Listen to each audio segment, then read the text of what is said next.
हमारे YouTube channel पर एक बार फिर आपका स्वागत है। आज मैं आपके लिए मध्य प्रदेश शिक्षक वर्ग 3 परीक्षा संबंधी एक और बड़ी अपडेट लेकर आया हूं।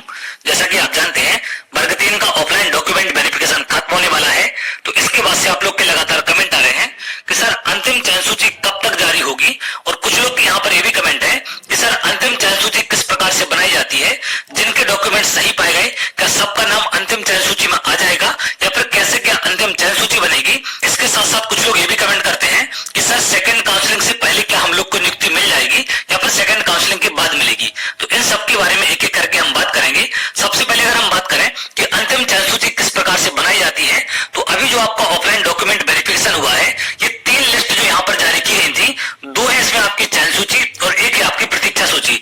इन सबका ऑफलाइन डॉक्यूमेंट वेरिफिकेशन हुआ है, तो इन तीनों सूचियों में से जितने लोगों के डॉक्यूमेंट सही पाए जाएंगे उनसे आपकी अंतिम चयन सूची बनाई जाएगी। अब अंतिम चयन सूची में जरूरी नहीं है कि सबका नाम शामिल हो, लेकिन जिनके नाम चयन सूचियों में है और अगर आपके डॉक्यूमेंट सही पाए गए तो आपका नाम अंतिम चयन सूची में आ जाएगा। लेकिन वेटिंग लिस्ट वालों के सभी के नाम अंतिम चयन सूची में नहीं आ पाएंगे। जितनी वेटिंग क्लियर होगी सिर्फ उतने नाम अंतिम चयन सूची में शामिल होंगे।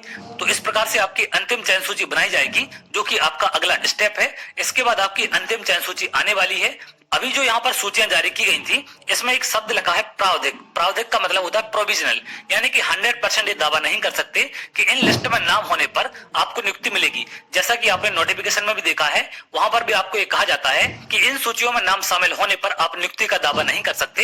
ये लाइन क्लियर वहां पर लिखी होती है, क्योंकि ये प्रावधिक चयन सूचियां हैं और प्रावधिक प्रतीक्षा सूची है। अब इनमें से अगर आपके डॉक्यूमेंट सही पाए जाते हैं और आप अंतिम चयन सूची का कट ऑफ क्रॉस करते हैं, तभी आपको अंतिम चयन सूची में लिया जाएगा, तभी आपका नाम उसमें शामिल होगा। और इसके बाद जितने भी अभ्यर्थी प्रतीक्षा सूची से बाहर होंगे, इनको सेकंड काउंसलिंग में चांस मिलेगा, क्योंकि मार्च 2023 से आपकी सेकंड काउंसलिंग स्टार्ट होने वाली है।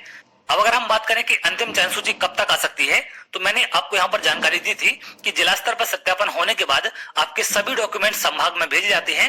फिर संभाग स्तर पर अधिकारी दोबारा से चेक करते हैं, जो अभ्यर्थी होल्ड हैं और जो पास हैं उन सबको चेक किया जाता है। उसके बाद सारी चीजें क्लियर होने के बाद ये यहाँ पर आपका संभाग स्तर पर 29/1/2023 तक सत्यापन चलेगा।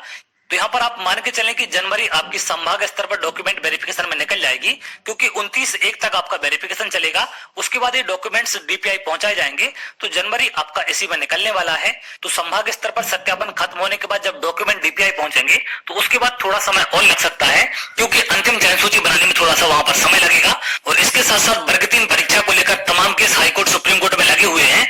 तो अगर सारी चीजें आपकी ठीक रहती हैं, तो आप मानकर चलें कि फरवरी लास्ट तक आपकी लिस्ट आपको देखने मिल सकती है, क्योंकि यहाँ पर आपकी 28 फरवरी को सेकंड काउंसलिंग के लिए आपकी विज्ञप्ति जारी होने वाली है।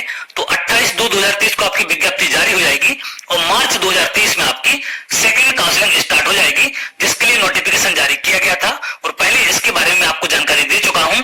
तो यहाँ पर फरवरी लास्ट तक आपको अंतिम चयन सूची देखने मिल सकती है, क्योंकि यदि फरवरी लास्ट तक आपकी अंतिम चयन सूची जारी नहीं की जाएगी, तो जो अभी फर्स्ट काउंसलिंग में अभ्यर्थी बैठे हैं, ये सारे अभ्यर्थी मार्च 2023 से होने वाली सेकंड काउंसलिंग में बैठेंगे और उसी प्रकार की विसंगतियां निकलकर सामने आएंगी। जैसा कि आपने वर्ग 1 वर्ग 2 में देखा कि बार बार नामों की पुनरावृत्ति हो रही है, जिसके चलते नए अभ्यर्थियों को पोस्ट नहीं मिल पा रही है। तो यहाँ पर फरवरी लास्ट तक या सेकंड काउंसलिंग के स्टार्ट होने के पहले तक आपकी अंतिम चयन सूची जारी हो जाएगी, अगर सारी चीजें आपकी ठीक रहती है।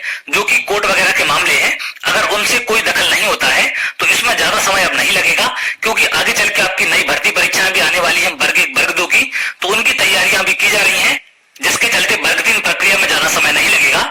इसके साथ साथ कुछ लोग ये भी कमेंट है कि क्या सर सेकंड काउंसलिंग से पहले लिस्ट आ सकती है, तो बिल्कुल मेरे हिसाब से आपकी सेकंड काउंसलिंग से पहले लिस्ट आ जाएगी, अगर यहाँ पर कोर्ट की तरफ से कोई भी दखल नहीं होगा और अगर कोर्ट की तरफ से कोई फैसले दिए जाएंगे जिनके चलते इनमें परिवर्तन किया जाएगा, तो आपकी अंतिम चयन सूची में थोड़ा सा समय और लग सकता है।